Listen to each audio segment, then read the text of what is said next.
తెలంగాణ ప్రజా front 2010 October 9 నాడు ఒక ప్రజాస్వామ్య డిమాండ్తో ఏర్పడి అనేక సంఘాలను, అనేక శక్తులను, అనేక వ్యక్తులను కలుపుకొని ఈ యొక్క తెలంగాణ దోపిడీదారుల పాలైంది, దొంగల పాలైపోతుంది, పక్కనే ఉన్నటువంటి ఆంధ్ర వాళ్ళు మన యొక్క తెలంగాణను దాచుకొని తింటున్నారు కాబట్టి ఈ తెలంగాణని విముక్తి చేయాలంటే మనమందరం కూడా ఐక్య సంఘటన ఉండి మనం ఈ యొక్క తెలంగాణను సాధించుకోవాలని చెప్పేసి ఒక సుదీర్ఘమైనటువంటి పోరాటాన్ని మొదలుపెట్టినటువంటి సంఘటనలు మనం చూసినాం.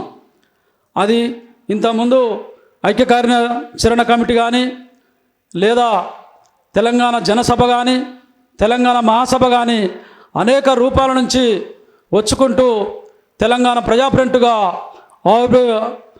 ఆవిష్కృతం చేసినటువంటి సందర్భం మనం చూసినాం. అయితే మరి ఆంధ్ర వాళ్ళతోని అంటే కొంతమంది పిడికెడు ఆంధ్ర పెత్తందారులు ఎవరైతే ఉన్నారో వాళ్ళ నుండి మనం విముక్తి కావాలని కోరుకున్నాం.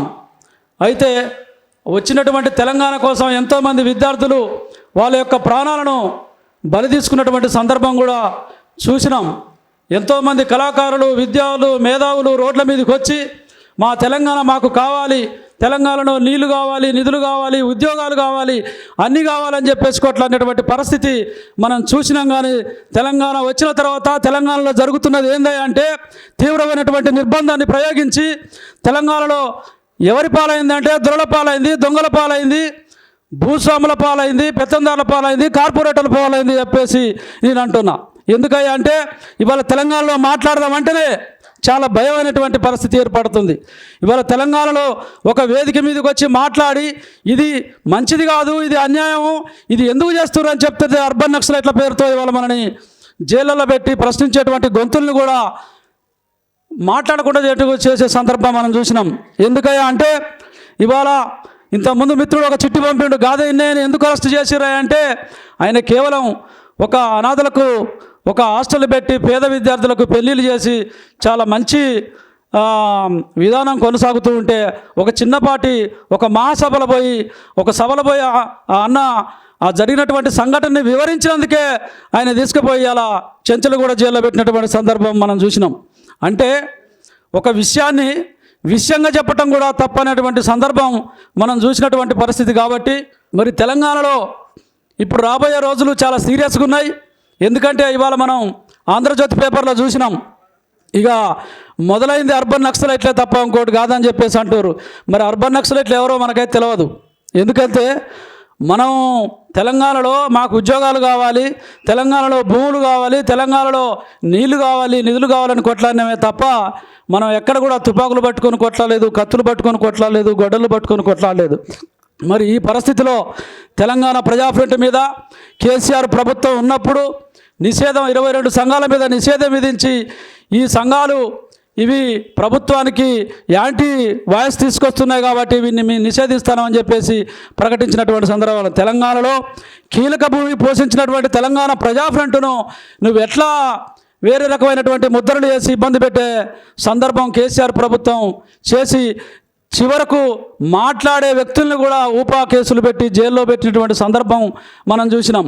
ఇవాళ ఈ పరిస్థితి ఇట్టుంటే కేంద్రంలో బీజేపీ అధికారంలోకి వచ్చిన తర్వాత ఇవాళ దేశంలో హిందూ మతం తప్ప ఇంకో మతం ఉండకూడదు, ఎవరన్నా జై హిందూ అంటేనే బతుకుతారు తప్ప లేకపోతే లేదని చెప్పేసే ఉద్దేశంతో ఇవాళ భారతదేశాన్ని మొత్తం కూడా ఒకటే పార్టీ, ఒకటే నినాదం, ఒకటే రాజ్యాంగం అమలు చేస్తారని చెప్పేసి ఆయన ఇవాళ ఎంతోమంది మీద కేసులు పెట్టినటువంటి సందర్భం మనం చూస్తున్నాం.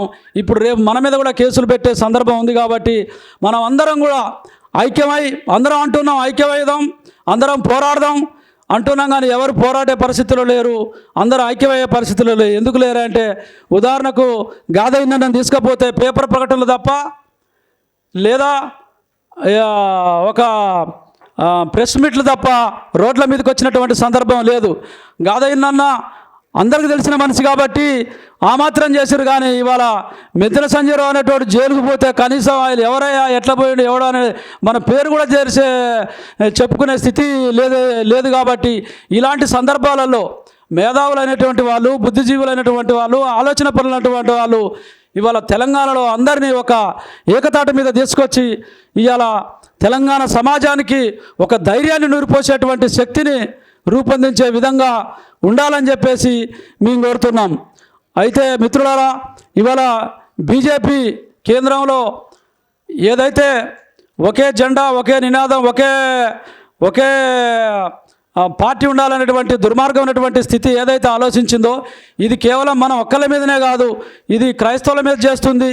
భారత రాజ్యాంగాన్ని, అంబేద్కర్ రాసినటువంటి భారత రాజ్యాంగాన్ని ఉల్లంఘించి భారత రాజ్యాంగాన్ని మొత్తమే తీసేసి వాళ్ళ సొంతంగా రాజ్యాంగాన్ని రాసుకోవాలనేటువంటి దుర్మార్గమైనటువంటి ఆలోచనలో ఇవాళ బీజేపీ ప్రభుత్వం చేస్తుంది. కాబట్టి దయచేసి ఈ యొక్క మీటింగ్కి వచ్చినటువంటి మిత్రులు అందరూ కూడా ఒక మంచి ఆలోచన తీసుకొచ్చి భవిష్యత్తులో మనం ఏం చేద్దాం, ఈ యొక్క పోరాటాలకు ఎవరైనా కానీ వచ్చిన వాళ్ళు ఒక్కళ్ళే పోరాటానికి స్ఫూర్తిలు అవుతారు తప్ప వచ్చిన వాళ్ళందరూ కాదు. కాబట్టి ఒక్కళ్ళ ద్వారానే ఈ పోరాటం విజయవంతం చేసి ప్రజలందరినీ కూడగట్టి ఇవాళ జరుగుతున్నటువంటి పరిణామాలు, ప్రభుత్వాలు చేసేటువంటి పరిణామాలు ఏవైతున్నాయో వాటినిన్నింటినీ ఎదుర్కోవటానికి మన అందరం వ్యక్తులుగా, శక్తులుగా అందరం కలిసి, కవులు, కళాకారులు అందరం కలిసి రాబోయేటువంటి నిర్బంధాన్ని ఎదుర్కొని భవిష్యత్తులో ఇంకా ముందుకు పోదాం. ఈ నిర్బంధానికి భయపడి వెనక్కిపోయేది లేదు. జైళ్ళైనా, కేసులైనా, చావైనా, రేవైనా అన్నీ తెలుసుకొని ఈ యొక్క తెలంగాణ ప్రజాప్రతినిధులను విజయవంతం చేద్దామని చెప్తూ ఈ అవకాశం ఇచ్చినటువంటి అధ్యక్షుల వారికి ధన్యవాదాలు చేస్తూ ముగిస్తున్నాను.